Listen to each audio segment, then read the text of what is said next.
21절 말씀입니다. 요한 1서 5장 13절에서 21절 말씀 한 절씩 교독하시면서 말씀을 받겠습니다. 내가 하나님의 아들의 이름을 믿는 너희에게 이것을 쓰는 것은 너희로 하여금 너희에게 영생이 있음을 알게 하려 함이라.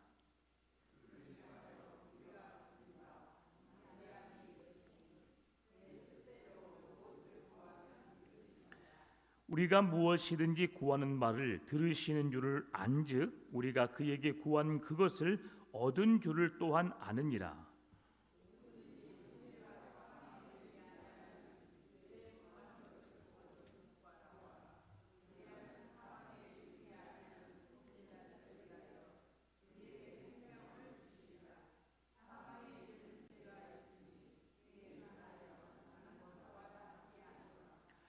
모든 불의가 죄로 돼 사망에 이르지 아니하는 죄도 있도다.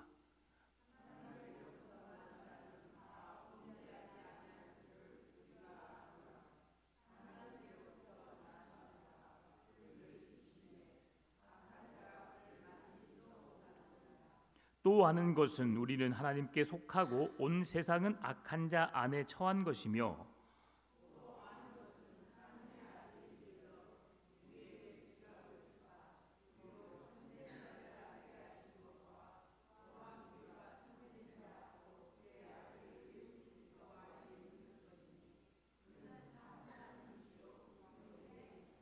같이 읽습니다.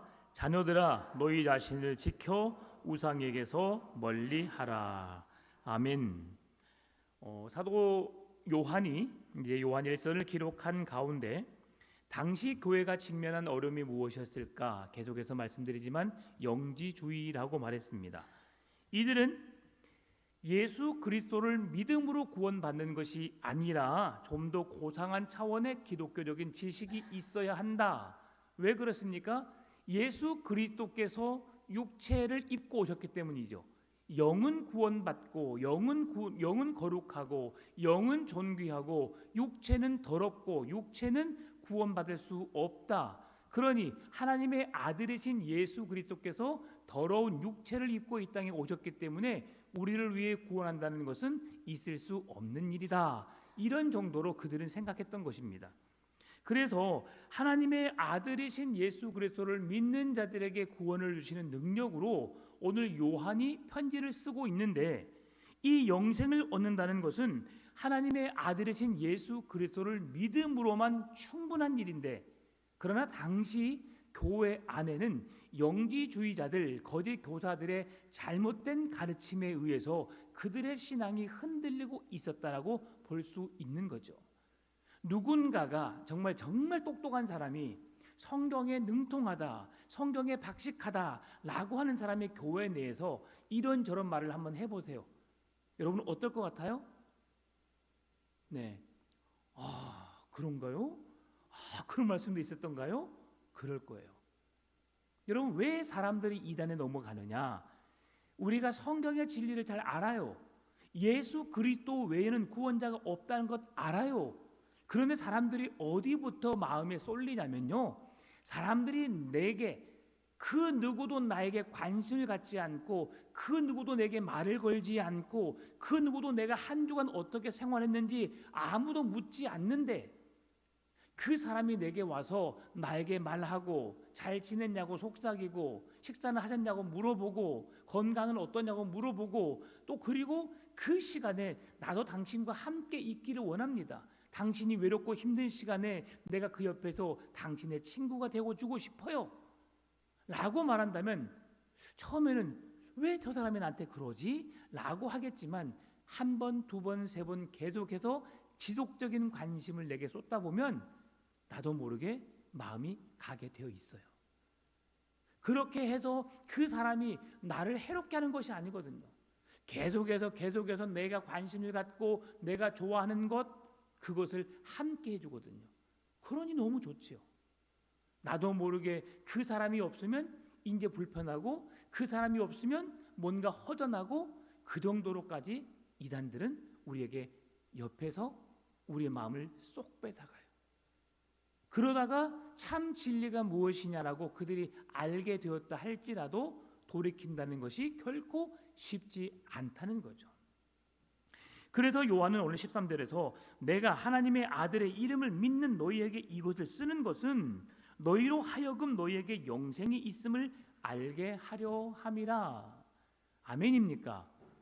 예수 그리스도를 믿는 자들에게 다시금 예수 그리스도를 믿어야 구원받는다라고 복음의 메시지를 전하는 이유가 뭐라고요? 우리에게 영생이 있다는 것을 다시 한번 확신을 갖게 하기 위함이라는 사실이죠.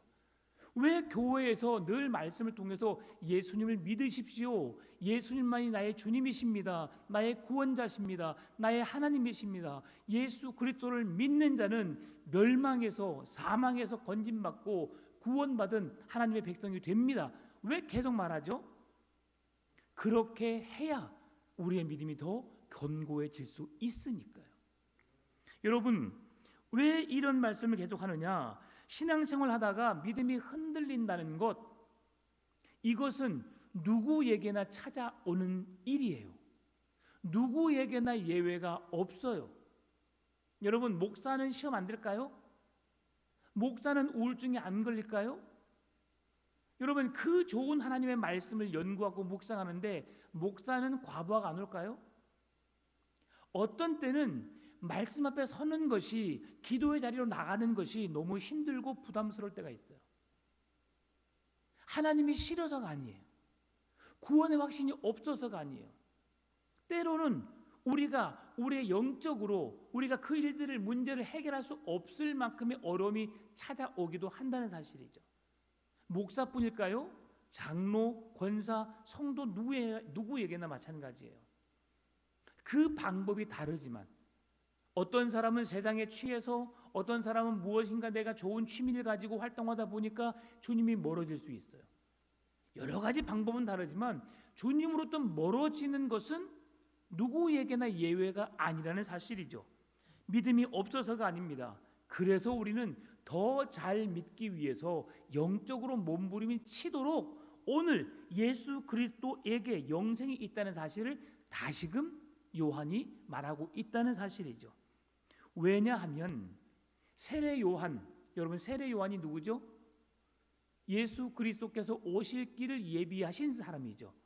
예수님보다 6개월 먼저 와서 광야에 외치는 자의 소리가 있어서 이사야 선지자의 예언에 그 말씀이 응하는 자로, 이사야의 예표적인 사람으로 광야에서 외치고 뒤에 오실 메시아 구원자 예수님을 소개하는 사람, 세례 요한이에요. 그는 2년 3년 동안 잠깐, 2년도 아니죠, 거의 1년, 예수님이 오시기 6개월 전에, 그리고 예수님이 오신 후에 한 6개월 전 정도나 해서 6개월 후 정도나 해가지고 1년 정도 사역하고 순교당한 사람이에요. 그러면 얼마나 뜨거웠을까요? 예수 그리스도 구원자 메시아가 오실 것을 확실히 알았고 그분이 예수님이라는 사실도 알았어요. 그런데 그에게도 믿음이 흔들린 흔적이 있습니다. 오실 그이가 당신이오니까라고 그를 의심했던 적이 있었어요. 우리가 다른 일을 기다리오리까? 당신입니까? 아닙니까? 내가 오신다고 들었는데 당신이 맞는가요? 라고 확신을 물어보는 거죠. 알았어야죠. 성령이 그에게 임하시고 비둘기같이 임하시는 그 성령의 능력을 보고 당신이 하나님의 아들이십니다. 역시 이분이 구원자이십니다 하고 말해야 되지만 사람에게는 그럴 만한 능력이 없다는 거죠. 그래서 물어보고 확신을 얻고 그를 위해서 증언하는 자가 되었던 것이죠. 여러분, 그래서 사도 요한은 이 서신의 기록 대상을 하나님의 아들의 이름을 믿는 너희에게라고 오늘 본문에 말씀해 주고 있어요. 하나님의 아들의 이름을 믿는 너희에게. 13절에서 이 서신을 받고 있는 교회 성도들이 누구를 믿는 사람들이에요? 예수님을 믿는 사람들이에요. 하나님의 아들이신 예수님을 믿는 사람들에게 다시금 이 편지를 쓰는 이유가 뭐라고요? 그들에게 구원의 확신을 얻도록 다시 한번 그들을 독려하고 격려하고 힘을 실어주는 그런 말이라고 할 수 있습니다. 한 남자와 여자가 연애를 합니다. 그리고 결혼을 할 때까지 첫눈에 반해서 결혼을 한 사람도 있어요. 보자마자 저 사람은 하나님이 내게 주신 배필이라고 확신에 가는 사람도 있어요. 그러나 대부분의 사람들은요, 한 번 만나고 한 번 대화했다고 해서 그 사람과 결혼하는 사람은 극히 드뭅니다. 예전에 우리 시대에 남녀 7세 부동석이라고 해서 같이 앉지 못했기 때문에 한 번 선보고 그냥 엄마 아빠가 결정했기 때문에 어쩔 수 없이 선보고 같이 사는 사람들도 있었어요. 그러나 지금은 그렇지 않아요. 지금은 모든 것을 견뎌보고, 그리고 어른들도 말합니다. 최소한 4계절은 지내보고 그 사람이 어떠한 사람인지를 알고 결혼해라, 이렇게 말하잖아요. 여러분, 단 한 번의 사랑 고백, 프로포즈에 대해서 서로 확신을 갖는 사람은 없습니다. 그냥 TV에 나오는 어떤 드라마 속에, 정말 영화 속에 어떤 멋있는 그 사람이라 할지라도 여러분, 실제 만나면 그 사람과 같아요, 틀려요? 틀려요. 송중기 예전에 한참 뜰 때, 송혜교 같은 송송 커플 해서 엄청 잘 살 줄 알았잖아요. 근데 둘이 같이 못 살아요. 극 속에서는 그렇게 뜨거운 사랑을 하고 극 속에서는 그렇게 로맨틱하고 아름다운 사랑을 했지만 실제 만나보니까 다르거든요. 그런 사랑을 하는 그런 사람에게 그 사랑이 완전하다 할 수 있을까요? 한 번 보았다고, 한 번 만났다고 그럴 수 없죠. 신앙생활도 마찬가지입니다. 내가 교회 한 번 나왔다고 예수님을 온전히 아는 게 아니에요. 여러분, 목사들이라고 해서 성경 66권을 다 할까요? 몰라요. 여러분, 신학교가 아니라 일반 대학교 교수를 할지라도 자기 전문 지식에 대해서 100% 아는 사람이 있을까 없을까요? 없어요. 왜? 세상에는 그렇게 완벽한 사람이 없습니다. 그 분야에 어느 정도 거의 다방면에 거의 다 알지만 또 소수는 모를 수 있다는 사실이죠. 왜? 사람의 뇌가 그렇게 생겼어요. 그리고 시간이 지나고 나이가 들다 보면 자꾸 이게 쇠퇴하게 되어 있고 우리 머리가 자꾸 노화돼서 잊어버리거든요. 예전에는 딱 상황만 보면 금방 생각났잖아요. 그 지금은 그 있잖아, 뭐시기 그 있잖아, 그 뭐더라? 그 있잖아, 그거 거시기 그거. 그러면 어떻게? 그래. 예전엔 그랬어요. 근데 아니 뭐요, 말해야지 알지. 근데 어떻게 알아? 요즘은 그러잖아요. 한 10년 전만 해도 거시기 뭐시기 하면 다 알아들었죠, 그렇죠? 근데 지금은 거시기 뭐시기도 이제 잘 몰라요. 왜? 이제 정확하게 명확한 단어를만 하고 상황 설명을 해줘야 알죠. 예. 네, 그런 것이죠. 신앙생활도 우리가 예수를 믿는다고 고백하고 있지만 한 번 교회 나오고 두 번 고백하고 예수님을 온전히 믿을 수 없다는 거죠. 그래서 사도 요한은 계속해서 우리에게 구원자로 오신 하나님의 아들을 온전히 믿는 참 신앙의 사람이 누구냐라고 했을 때 영생을 소유한 자의 삶이 어떠한지를 우리에게 말해주고 있다는 사실이죠. 그래서 14절 15절에서 말씀합니다. 그를 향하여 우리가 가진 바 담대함이 이것이니 그의 뜻대로 무엇을 구하면 들으심이라. 우리가 무엇이든지 구하는 바를 들으시는 줄을 안즉 우리가 그에게 구한 그것을 얻은 줄을 또한 아느니라. 하나님은 우리가 기도하고 구하는 것을 주세요, 안 주세요? 주셔요. 반드시 주세요. 여러분, 기도 응답이 어떻게 반응한다고 했어요? 첫 번째는 즉시 응답, 두 번째는 더디 응답, 세 번째는 응답을 해주지 않아도 그것이 하나님의 응답이라는 사실이에요. 정말 지금 이 시간이 아니면 안 돼요. 그 사람에게는 하나님은 즉시 응답을 해주세요. 그리고 우리 대부분의 모든 사람들이 기도했지만 기도한 것을 잊어버리고 살아요. 그러다가 하나님을 뜨겁게 만나고 내가 신앙을 회복했더니 그동안 기도해왔던 모든 것이 응답되어 있는 것을 보게 되죠. 그러면서 역시 하나님은 살아계셔라고 우리가 생각합니다. 그런데 때로는 지금까지도 그 기도 응답이 되지 않았어요. 그것은 오히려 우리에게 기도 응답이 안 되는 것이 더 은혜라는 사실. 그래서 주님은 기도 응답을 안 해주는 것까지도 기도 응답이라고 성경은 말씀해 주고 있습니다. 그래서 우리가 무엇이든지 구하는 바를 들으시는 줄을 안즉 우리가 그에게 구한 것을 얻은 줄을 또한 아느니라라고 확신 속에서 살 것을 말씀하고 있다는 사실이죠. 여러분, 이 말씀은 기도의 선순환의 원리를 보여주고 있습니다. 선순환. 이것은 어떤 사람이 하나님께 뜻대로 간구를 합니다.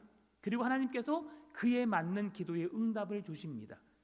그러자 하나님께서 그 사람에게 간구한 능력대로 그에게 능력을 주시고 살아계심을 경험하게 되고 그 믿음이 더욱 견고해지고 하나님을 담대함으로 믿게 되고 날마다 기도라는 능력의 도구를 통해서 하나님께 더 한 걸음 한 걸음 나가는 사람, 이게 바로 선순환의 기도죠. 여러분, 우리가 기도에 응답이 없으면 기도해야 안 해요? 안 해요. 이렇게 생각하시면 됩니다. 내가 조금 어려워요. 내가 조금 힘들어요. 그래서 누군가에게 내 마음의 소리를 던졌어요. 그랬더니 그 사람이 아무 반응하지도 않아요. 그러면 그 사람에게 또 말해요, 안 해요? 안 해요. 아이고, 내가 괜히 입을 벌려서 내가 괜히 말했어. 말을 해놓고도 본전도 찾지 못하는 그런 사람이 있어요. 근데 어떤 사람은 기도를 내가 부탁을 하지 않았지만 내 어려움이 있어요. 그 어려움의 문제를 하나하나 이야기하니까 아이고, 정말 그랬었어? 진짜 마음이 아팠겠구나. 너무 힘들었겠다. 내가 능력은 없지만 함께 우리 기도합시다 라고 하면서 또 며칠 지났는데 어때, 좀 괜찮아졌어? 내가 기도하고 있는데 그 기도가 계속 응답되기를 내가 원해 라고 말하는 사람은 또 만나면 기도 내용을 아니면 내 어려움을 말하고 싶어, 안 하고 싶어요? 하고 싶죠. 진지하게 말하는데 나와 상관이 없는 것을 나한테 왜 말해? 그러면 그 사람한테 해야 안 해요? 안 해요. 그것입니다. 이게 바로 선순환의 원리예요. 그런데 기도에 악순환이 있어요. 이것은 하나님의 뜻이 아닌 자기의 정욕대로 잘못 구한 것이죠.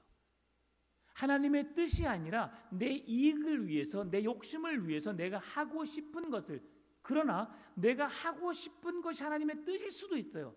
그러나 아닐 수도 있다는 사실이죠. 그래서 이들은 말합니다. 하나님의 기도를 응답해 주시면 그렇게 게으르게 열심히 하지 못했지만 그래도 나 같은 사람이라도 하나님이 만나 주시나? 라고 생각하지만 그것도 의심의 눈길이에요. 그리고 응답해 주시지 않으면 역시 하나님은 살아계시지 않구만, 나 같은 사람에겐 관심도 없어 라고 그렇게 부정적으로 생각하는 것이 기도의 악순환의 원리라고 할 수 있는 거예요. 여러분, 우리가 기도한다고 하나님이 100% 움직일 필요가 있어, 없어요? 없어요, 여러분. 그래서 우리가 기도할 때에, 믿음 생활할 때에 하나님의 뜻이 무엇인지를 먼저 구하는 믿음이 있어야 돼요. 그 기도가 우리에게 어떤 본을 보여주느냐? 예수님께서 가르쳐 주신 기도예요. 하늘에 계신 우리 아버지여, 그 다음 뭐예요? 이름이 거룩히 여김을 받으시오며, 뜻이 어디에서 이루어졌어요? 하늘에서 이루어진 것 같이 땅에서도 이루어지이다. 오늘날 우리에게 일용할 양식을 주옵시고 우리가 우리에게 죄 지은 자를 사여 준 것 같이 먼저 하나님이 먼저 본을 보이시고 하나님이 먼저 일하시고 그 다음에 우리의 삶에 나타나는 것을 고백하고 있어요. 이것이 진짜 기도의 내용이고 우리 그리스도인들이 살아내야 할 일이에요.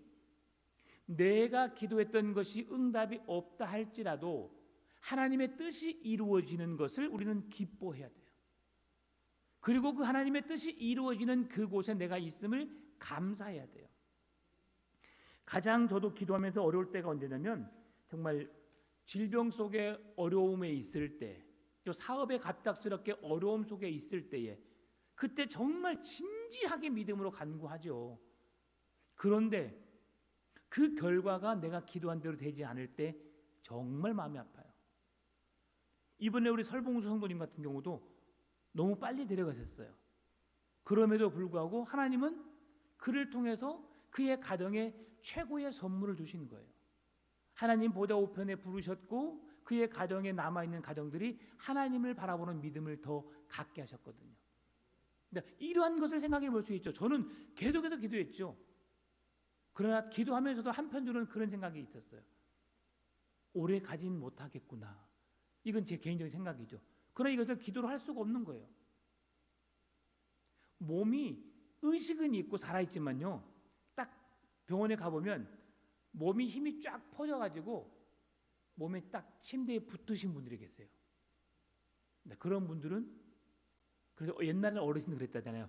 허리춤에다 손을 넣어보면 알아. 그러잖아요. 왜냐하면 내 힘으로 버틸 수 있는 힘이 이제 없는 거예요. 그런데도 놀라운 게 뭐냐면, 제가 한 가닥의 힘을 가졌던 게 뭐냐면, 그 의식이 없는 중에서도 자꾸 눈이 감기고 힘든 상황에서 목사님 오셨어 그러면 막 벌떡 일어나려고 막 온몸을 써서라도 일어나려고 막 해요. 일어나서는 안 되는데 그만큼 반응을 많이 보이셨던 거죠. 그러니까 하나님께서 기적을 베푸실 것이라는 그런 작은 소망이 저에게 있었어요. 그래서 갑작스럽게 이제 가시게 돼서 아픈 일이지만 그런 일이 있을 수 있다는 사실이죠. 사업의 위기 속에, 어려움 속에 있지만 그 상황에 내가 기도했다고 바뀔 수도 있고 바뀌지 않을 수도 있어요. 그렇다고 하나님이 살아계시지 않는 것이 아니라는 거죠. 오늘 이걸 말해주고 있어요. 하나님은 변함없이 우리를 사랑하시고 우리와 함께 하시고 우리에게 구원의 손길을 내밀고 계세요. 그런데 내가 그 구원의 손길을 받지 못했다고, 하나님의 손을 잡지 못했다고 하나님이 살아계시지 않고 나를 사랑하지 않는 것이 아니라는 거예요. 그런데 사람들은 내가 하지 않음으로, 내가 반응하지 않음으로 하나님을 그런 분으로 만들어버린다는 사실이죠. 하나님은 여전히 이 온 우주 만물을 창조하셨고, 창조하신 세상을 누구를 위해 주셨어요? 저와 여러분을 위해 주셨어요. 그러나 죄의 결과로 이제 누구의 소유가 있게 된 거죠. 그러나 다시 하나님의 나라가 임하게 되면 이제는 그 누구의 소유도 아니에요. 하나님의 소유고 그 모든 것은 저와 여러분의 소유가 되는 거예요. 놀라운 일이죠. 그 나라 여러분, 그 나라를 사모하시고 그 나라를 소망 삼으시며 그 나라를 향해 나아간 여러분 되시기를 바랍니다. 그래서 사도 요한은 우리가 기도의 악순환의 자리에서 하나님의 뜻을 구하는 선순환의 자리로 나아가기를 원합니다. 그래서 기도를 우리의 뜻을 관철시키는 기도가 아니라 하나님의 뜻을 구하는 기도를 하는 것이 마땅하다. 하나님의 뜻이 뭘까요, 여러분? 제가 요한일서를 설교를 준비하면서 제가 의도적으로 설교를 준비한 건 아니에요. 제가 수요일 밤 예배하고 주일 오후 예배는 될 수 있으면 이 매일 성경의 흐름 속에서 최대한 멀리 있고 앞으로 저 멀리 있는 그 성경들을 제가 골라서 제가 성경의 말씀을 준비해서 같이 나누거든요. 왜냐하면 제가 설교하고 있는 중에 새벽기도 그 매일 성경이 지나가 버리면 이제 의미가 없어져 버려요. 왜냐하면 다 살펴봤기 때문에 또다시 중복해서 보게 되면 어렵잖아요. 그래서 제가 이제 달리 보게 되는데, 요한 1서, 2서, 3서가 뭐냐면 하나님의 용서와 사랑이에요. 우리의 오랜 믿음의 그런 인내한 믿음, 그리고 오래 참는 믿음, 그리고 그 누구든 예수 그리스도의 십자가의 사랑으로 누구든지 용서하고 사랑해 주시는 그 말씀이 이 요한 1, 2, 3서에 기록되어 있어요. 그래서 누구를 미워하고 악을 악으로 갚지 말고 선으로 악을 이기고 하나님의 사랑으로 용서하고 품고 그 누구든지 예수 그리스도 안에서 한 형제요 자매임을 서로 고백하는 아름다운 교회 공동체가 되기를 주님이 원하시거든요. 그래도 우리 안에 이 말씀을 통해서 그렇게 변화되어져 가고 있는가? 결국 쉽지는 않지만 그렇게 노력하고 또 그렇게 사랑하기 위해서, 용서하기 위해서 노력하시는 여러분 되시기를 바랍니다. 그러면서 마지막에 이 요한이 우리에게 우리의 믿음의 자리에 내가 바로 서 있는가? 그 믿음의 삶이 나를 위한 기도가 아니라 하나님의 뜻을 구하는 기도로 우리가 나아가고 있는가를 다시 한번 점검해 보고 있다는 사실이죠. 그래서 하나님의 뜻에 나를 조율하는 기도, 하나님의 뜻을 구하는 참된 기도가 회복되어지는 이 저녁 되시기를 바랍니다. 그리고 이어지는 16절 18절 말씀 보게 되면 두 가지 죄에 대한 언급을 합니다. 하나는 사망에 이르지 아니하는 죄, 다른 하나는 사망에 이르는 죄입니다. 사망에 이르는 죄가 뭘까요? 사망에 이르는 죄. 하나님께서 용서하실 수 없는 극악무도한 죄를 의미합니다. 사람들은 사망에 이르는 죄에 대해서 성령을 모독하는 죄, 성령을 회방하는 죄와 관련시켜서 우리가 이야기를 하는데요. 여러분, 예수님은 인자를 거역하는 죄를 용서할 수 없다, 용서받을 수 없다라고 말합니다. 성령을 모독하는 죄는 용서받을 수 없다, 똑같이 말하고 있죠. 여기에서 성령을 모독하는 죄가 뭘까요? 성령을 모독하는 죄, 이것은 성령을 통해 전해지는 복음을 끝까지 거부하는 것을 말합니다. 성령이 하시는 일을 모독하고 거부하는 죄가 뭐냐면, 하나님께서 성령 하나님을 통해서 우리 안에 역사하시고 그 능력 행하기를 원하시는데 끝까지 거부하는 것. 다시 말하면 예수를 믿으십시오라고 성령의 음성으로 말하는데 그들이 예수 믿기를 거부하는 것. 이것이 바로 성령님을 거부하는 죄, 성령을 회방하는 죄지요. 그러니 이들은 예수 그리스도를 믿는 믿음의 고백이 그들에게 없기 때문에 구원받을 수 있어, 없어요? 없는 겁니다. 성령을 거부하는 자들, 성령이 하시려는 일들을 그 뜻을 따라 살지 않는 자들에게는 정말 죄송하지만 구원을 선물로 받을 수 없어요. 왜 그렇습니까? 성령이 아니고서는 주시라 할 수 없나니, 하나님을 아버지라, 예수를 우리의 주님이시라, 구원자라고 말할 수 없다고요. 누구를 통해서 할 수 있다고요?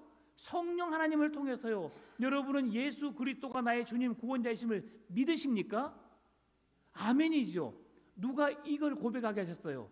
성령 하나님이 나의 마음과 생각을 붙드셔서 우리로 하여금 그걸 고백하게 하시는 거예요. 성령이 아니고서는 예수 그리스도를 주시라고 고백할 수 없다니까요. 이게 바로 성령이 하시는 일이에요. 그런데 그걸 거부하는 자들은 성령 하나님이 우리에게 주시는 구원의 능력, 성령 하나님이 우리에게 예수 그리스도가 나의 주님 구원자라고 하는 사실을 믿게 하는 능력, 이 모든 것을 거부하기 때문에, 받지 않기 때문에 그들이 구원받을 수 없다는 사실이죠. 그래서 요한일서 배경에서 이 죄를 지은 자들은 단순하게 불신자가 아니라 예수 그리스도를 부인하고 교회를 허물려고 했던 영지주의자, 적그리스도, 이단들을 향해서 말하는 거예요. 그러니 영지주의자들, 적그리스도, 그리고 이단의 영에 빠진 자들은 예수 그리스도를 자신의 구원자라고 믿지 않아요. 말은 그렇게 하죠. 그러나 진짜 구원자는 자기들의 교주요, 자기들이 신봉하는 그 어떤 대상이 예수님의 자리에 서 있는 것을 보게 됩니다. 여러분, 그러면 왜 요한은 그들을 위해 구하라 하지 않겠노라고 말할까요? 영지주의자, 거짓 교사, 이단에 빠진 자들, 그런 자들을 위해서 왜 기도하지 말라고 할까요? 기도하는 것이 옳지 않기 때문에? 아니에요. 그들을 위해서 기도해야 돼, 안 해야 돼요? 해야지요. 왜냐하면 야고보서 5장 말씀 보게 되면 그 영혼을 구원하는 것이 하나님께서 가장 값진 것이라고 말했거든요. 이단의 영에 빠져서 세상의 죄악 속에 빠져서 허우적거리는 그들에게 하나님의 사랑으로 그들을 건져내는 것이 하나님이 주시는 가장 값진 선물이요, 가장 귀한 일이요, 칭찬드릴 수 있는 일이에요. 그러면 왜 오늘 사도 요한은 그 일을 추천하지 않는다고 했을까? 여러분, 여호와의 증인, 천주교인, 아니면 이단에 빠진 사람들, 다른 이단의 종교에 빠진 사람들에게 여러분이 우리 교회에 한번 나와봐, 예수님만의 진짜 구원자라고 말하면 어떻게 반응할까요? 그들은 마음을 전혀 열지 않아요. 한 그 이단의 요즘에 계속 이단들이 설치고 있죠. 계속해서 이단들은 부흥의 부흥을 거듭하고 있어요. 왜냐하면 거기에 목숨을 걸거든요. 한 영혼을 구원해내지 않으면, 제가 예전에 한 3년 전에 4년 전에 말씀드렸던 것 같은데, 벌금을 물어요. 1년에 한 명을 전도하지 못하면 한 200에서 300만 원 벌금을 물어요. 우리 교회도 그런 벌금 제도를 한번 해보면 많은 사람들이 전도를 열심히 하실 것 같아요. 예. 근데 진짜 이게 벌금 제도가 아니라 이것은 하나님이 그 영혼을 얼마나 사랑하시는지의 그 마음을 알면 우리가 그들을 전도할 수 있어요. 자, 그들을 위해서 왜 그렇게 적극적으로 기도하라고 권면하지 않을까? 그들의 마음이, 그들의 미혹된 자들은 인간의 말이나 설득으로 돌이키기가 쉽지 않기 때문에 그런 겁니다. 그들을 포기한 게 아니에요. 그들에게 지속적인 관심과 사랑을 보여야 되겠죠. 언젠가 그들이 변화되어서 다시 돌아올 수 있거든요. 그러나 쉽지 않아요. 그들에게 의해서 세뇌 교육을 받는 사람들이 하나님의 말씀을 듣기란, 기존 교회에 와서 예배하기란 결코 쉽지 않아요. 한 이단 단체는 교회 목사가 설교하는 것을 뭐라고 표현한다고요? 개가 짖는데요. 그래서 목사가 말씀 선포하는 것을 개소리라고, 개소리를 듣는 자들은 구원을 얻지 못한다고 말해요. 그러면 아무리 목사가 능력 있는 은혜스러운 말씀을 전하지만 앉아서 뭐라고 생각하고 있어요? 개가 짖고 있네, 개소리하고 있네라고 하면서 귀담아 듣잖아요. 여러분, 지나가다가 개가 짖어요. 우와, 목소리가 우아하고 아름답고, 이야, 목소리가 왜 그랬니 너는, 쩌렁쩌렁 막 내 마음에 감동을 주니, 그런 사람이 있어 없어요? 정신이 나간 사람이죠.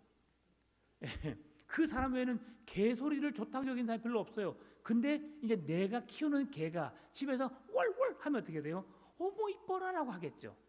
그것은 이제 다른 이유겠지만, 그렇게 내가 키우고 아끼는 개들이 짖는 곳에서는 뭐 그렇게 할 수 있겠지만, 지나가는 개가 짖게 되면 썩 좋아하는 사람은 없어요. 그렇게 쇠뇌를 시켜버립니다. 그리고 진짜 구원은, 일반 교회는 전부 다 구원을 잃은 교회고 우리에게만 구원이 있기 때문에 그 구원을 잃어버린 교회에 가서 그들을 건져내야 한다라고 하니까 우리에게 와서 그렇게 우리를 그쪽으로 데려가려고 안간힘을 쓰는 거죠. 그러니까 그들의 마음이 인간적인 노력과 수고로 그들의 마음에 감동을 주거나 그들을 이끌 수 없기 때문에 사도 요한은 그런 수고를 오히려 아껴서 세상에 믿지 않는, 이단에 빠지지 않고 하나님을 알지 못하는 자들에게 가서 그 사랑을, 그 열정으로 그 헌신을 그들에게 보이면 오히려 그들이 구원받을 수 있다라는 소망을 주는 것이죠. 그래서 사망에 이르는 죄가 구체적으로 무엇인지 사도 요한은 말하지는 않고 있습니다. 다만 그들을 위해서 기도하기를, 간절히 기도하는 것을 원하지는 않는다. 왜? 그들이 인간의 말이나 인간의 섬김이나 우리의 노력에 의해서 변화될 것이 아니기 때문에. 그러니까 요한이 말하는 의미가 뭐냐? 여러분, 만약 그것이 딱 정해졌다면 오늘 요한이 이렇게 말하지 않고 그들을 위해서 기도하라, 그들에게 다가서서 이렇게 사랑하라, 그러면 그들이 변화될 것이다 라고 했다면, 우리가 그렇게 했어요. 그럼 그들이 어떻게 대답할까요?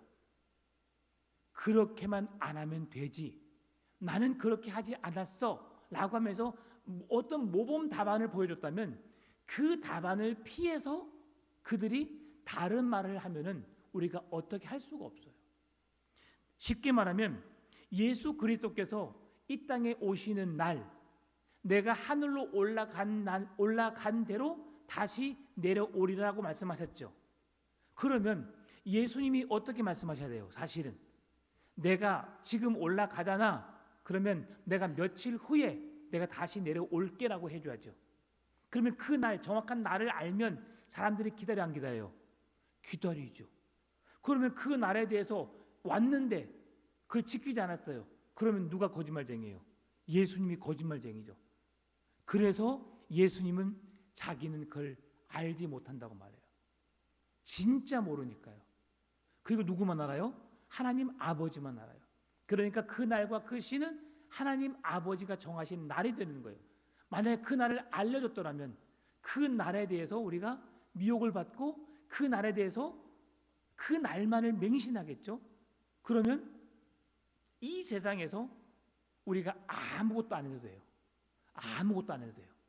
그래서 이런 것의 대답이 어디에 나오냐면요, 지금 우리가 고린도전서 막 묵상하고 있잖아요. 내일 새벽에 그 말씀 똑같이 주세요. 놀랍죠? 예.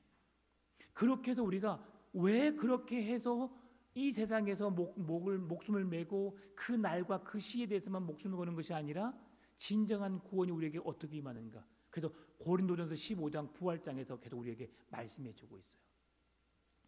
자, 그러면서 우리가 무엇이 사망에 이르는 죄인가 분석을 하다 보는, 그 분석하는 데 시간을 쓰다 보면 오늘 내 곁에서 연약해서 넘어지는 지체들을 품고 하나님 저 형제를 저 자매를 붙들어 주옵소서라고 그들을 위해서 기도할 수 있어요.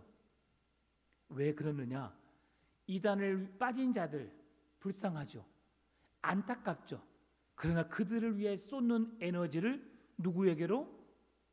사랑하는 내 가족에게로, 믿지 않는 내 자녀에게로, 그리고 세상에 예수를 알지 못하는 그 불신자들에게로 그 사랑을 쏟으라는 거예요. 그 열정을 보이라는 거예요. 왜 당신들은 그들을 포기하셨습니까? 라고 말하는 것이 당연한 것처럼. 너희들 왜 그랬어? 그렇게 하면 안 되지 라고 어떤 특정한 답을 우리에게 보였다면 우리 그리스도인들이 하지 못한 것에 대해서 질책을 받을 수밖에 없지만 그것을 요한은 알았던 거예요. 그래서 오늘 우리가 나는 정말 이단에 빠진 누군가를 구원하려고 애썼는데 목사님이 하지 말래, 이야 이렇게 막아버리다니, 그게 아니라 그들을 구원해낼 수 있지만 그들을 위한 기도를 멈추지는 마시고, 그리고 관심과 사랑을 보이시되 그 기대한 열정을 믿지 않는 자들에게 하시면 믿는 자의 수가 더해지는, 하나님의 뜻이 이루어지는 일들이 우리에게 나타날 수 있다는 것입니다. 그래서 마지막 엄중한 권면을 19절, 20절, 21절에서 말씀합니다. 또 아는 것은 우리는 하나님께 속하고 온 세상은 악한 자 안에 처한 것이며, 또 아는 것은 하나님의 아들이 이르러 우리에게 지각을 주사 우리로 참된 자를 알게 하신 것과 또한 우리가 참된 자 곧 그의 아들 예수 그리스도 안에 있는 것이니 그는 참 하나님이시오 영생이시라. 자녀들아 너희 자신을 지켜 우상에게서 멀리하라. 여러분 마지막 21절은 좀 생뚱맞은 것 같아요. 왜 갑작스럽게 하나님의 아들을 믿고 알고 하는 것에 대해서 말하다가 우상을 멀리하라라고 할까요? 지금 그들에게 주어지는 그 현실 속에서 우상이 무엇인가? 여러분 우상이 뭘까요? 다른 신을 섬기는 거? 하나님 외에 다른 이 세상의 그 어떤 것도 다 우상이에요. 너는 나 외에는 다른 신을 섬기지 말라. 하늘에 있는 것이나 아래로 땅에 있는 것이나 땅 아래 물속에 있는 것이 그 어떤 형상이든지 만들지 말며 그것들에게 절하지 말며 그것들을 섬기지 말라. 이게 하나님의 명령이에요. 하나님 외에 다른 것을 더 사랑하고 그것을 더 섬기면 그 모든 것은 다 우상 숭배라고 말하는 거죠. 그래서 이단의 영에 빠지는 자들도 지금 뭐 하고 있어요? 우상 숭배하고 있어요. 하나님을 섬기는 게 아니에요. 여러분 여기에서 우상은 헬라어로 에이돌론이라는 말씀인데요, 그림자, 모사품, 가품이라는 뜻을 갖고 있어요. 우상은 그림자에 불과하고 모사품에 불과하고 가품이라는 거죠. 여러분이 누군가에게 백화점에 가서 사면 명품이에요, 짝퉁이에요? 백화점에 짝퉁 팔아요, 안 팔아요? 안 팔겠죠. 백화점에 이름이 있는데 그 명품은 자기의 이름이 있어요.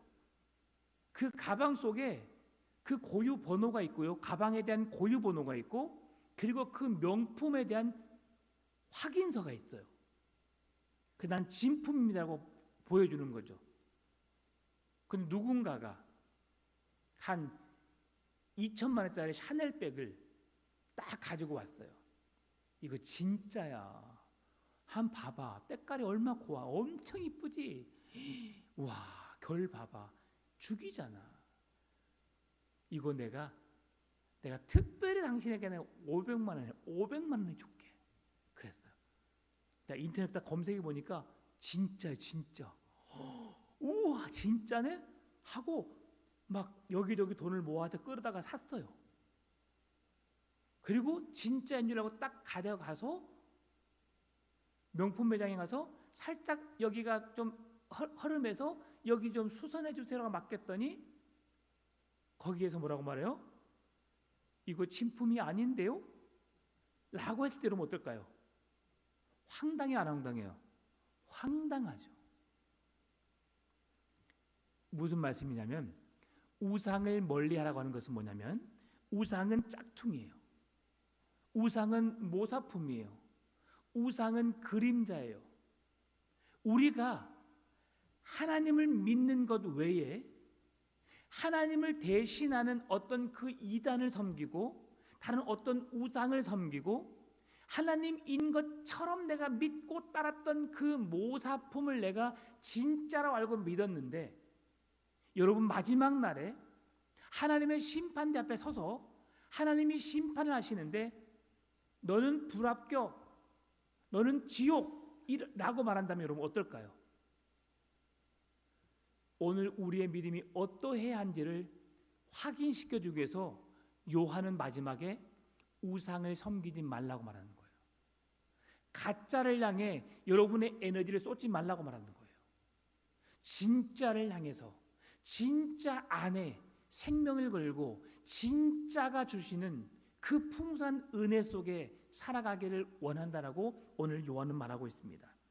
하나님이 아닌 다른 거짓 교리, 다른 사람, 세상의 물질, 명예, 내 인생을 구원해 줄 것 같은 진품처럼 보이지만 그것들에게는 아무런 소망이 없어요. 우리에게 유일한 소망, 우리에게 유일한 구원, 그 이름은 예수 그리스도밖에 없습니다. 예수 그리스도를 사칭하는, 성령을 사칭하는 그 누군가가 우리에게 구원을 주고 영생을 주는 것이 아니라 유일한 이름, 오직 예수 그리스도 외에는 우리의 구원자가 없다는 사실을 믿으시기 바랍니다. 여러분이 가품을 선택하면 영원한 절망에 빠질 수밖에 없고 영원한 구원이 아닌 영원한 지옥에서 고통 속에 영원이라는 시간을 보내게 될 것입니다. 그래서 사도 요한은 영지주의자를 비롯한 모든 이단과 거짓 교사들과 사이비들을 향해서 하나님의 자리를 대신하고 있는 그 무엇에 빠져 참 하나님과 참 생명 되신 예수 그리스도를 떠나지 말고 오직 예수 그리스도만이 참 생명의 주님 되심을 믿고 견고하게 그분 안에 머물러 있기를 권면하고 있는 것입니다. 그러면서 요한이 마지막 말씀합니다. 20절, 요한일서 20절 같이 읽어볼까요? 또 아는 것은 하나님의 아들이 이르러 우리에게 지각을 주사 우리로 참된 자를 알게 하신 것과 또한 우리가 참된 자 곧 그의 아들 예수 그리스도 안에 있는 것이니 그는 참 하나님이시요 영생이시라. 아멘. 우리가 영생을 소유한 자의 삶이 어떠해야 하는가 오늘 20절에 말씀해 주고 있어요.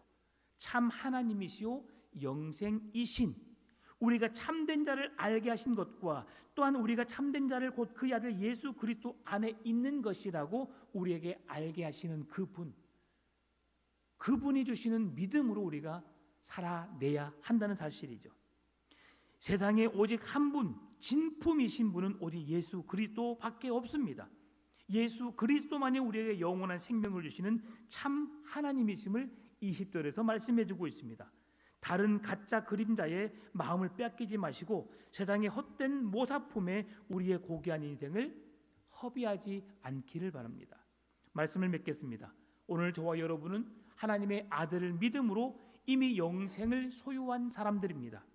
영생을 소유한 사람은 낙심 속에서도 주님이 주시는 확신으로 다시 일어서게 됩니다. 어떠한 상황 속에서도 하나님의 뜻을 구하며 기도의 선순환 속에 내 기도가 응답되지 않았다고 해서 실망하거나 포기하는 것이 아니라 여전히 나와 함께 하시고 내 삶의 중심에 서 계시고 나를 사랑하시고 나를 구원하시며 나에게 하나님의 뜻이 이루어지도록 힘쓰고 계신 분이 하나님이심을 믿고 신뢰할 수 있는 거죠. 여러분, 내가 죽음의 위기 속에 있어요. 내 질병을 고쳐주지 않았어요. 하나님이 나를 버리신 걸까요? 아니에요. 하나님이 나를 더 빨리 주님의 품에 안기시기 위해서 나를 고쳐주지 않으신 거예요. 절망하지 않기를 바랍니다. 우리의 원하는 것은 이 세상에서 좀 더 오랫동안 함께 지내면서 함께 있고 싶지만 하나님의 뜻은 그렇지 않음을 우리가 인정할 줄 알아야 되는 거죠. 그래서 이번 한 주간도 세상의 수많은 가짜 속에서 진짜이신 하나님을 바라보는 믿음으로 서기 위해서 오늘도 내일도 날마다 말씀을 묵상하며 말씀 속에서 참 하나님이 어떤 분이신지를 깨닫고 그 하나님의 풍성한 은혜 속에서 하나님을 만끽하며 사시는 여러분의 신앙의 삶이 되시기를 주의 이름으로 축원합니다. 참 좋으신 아버지 하나님 감사합니다. 세상은 늘 가짜